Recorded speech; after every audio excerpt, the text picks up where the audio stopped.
This is a continuation of my earlier example on MySQL queries. We already created the database. We created a table called emp underscore 2 from emp underscore 1, and now I'm going to update some of the records. Now, using the emp underscore 2 table, write a single SQL command to change emp underscore pct value to 10 for all employees who do not currently have a value for emp underscore pct. That means emp underscore pct is null. So basically what I have to do is I have to execute the following update statement: update emp underscore 2 set emp underscore pct equals 10, where emp underscore pct is null. So I execute the following SQL query: update emp underscore 2 set emp underscore pct equals 10, where emp pct is null. So let me execute this query, and when I execute this query, you will notice that I have successfully updated. So let me again look at the table.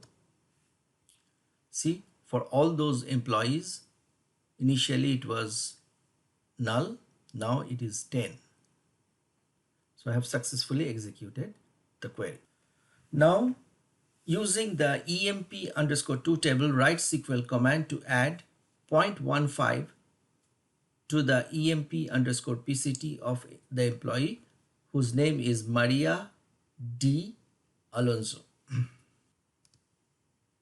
So what I'm going to do is I'm going to execute the following update statement: update emp underscore 2 set emp underscore pct equals emp underscore pct plus I'm adding 0.15 because it's 15%, where emp underscore first name equals Maria and emp underscore last name equals Alonso within quote, and employee underscore initial equals T. So now let me execute this query. I have successfully executed this query, and again let's look at this table emp underscore 2 Alonso. You can see it was initially 5, now it is 5.15.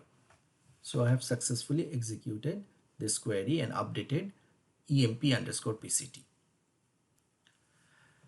Using a single command sequence with the emp underscore 2 table, write the SQL code that will change the project number to 18 for all employees whose job classification is 500. That means job code equals 500.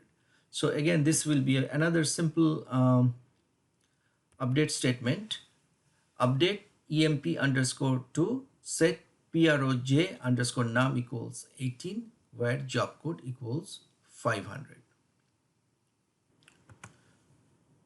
So I execute the following update statement: update emp underscore 2 set proj underscore num equals 18, where job code equals 500.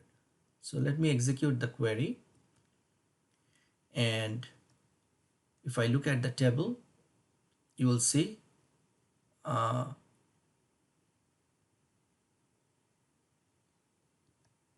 job code equals 500. I have been able to successfully update to 18. Project number is updated now to 18.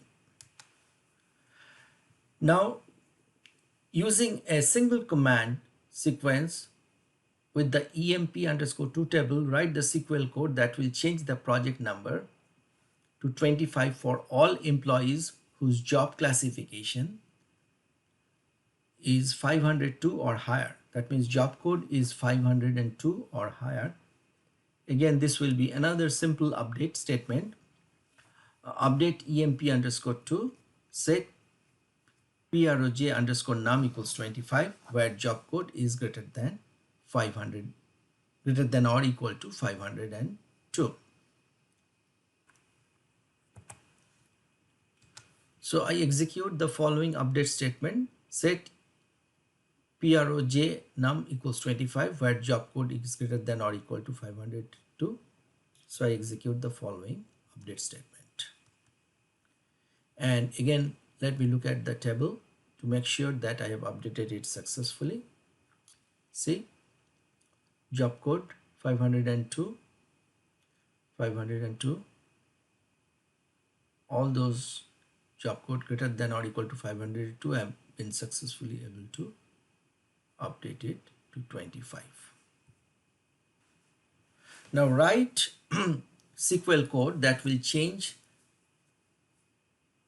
the project number to 14 for employees who were hired before January 1, 1994 and whose job code is at least 501.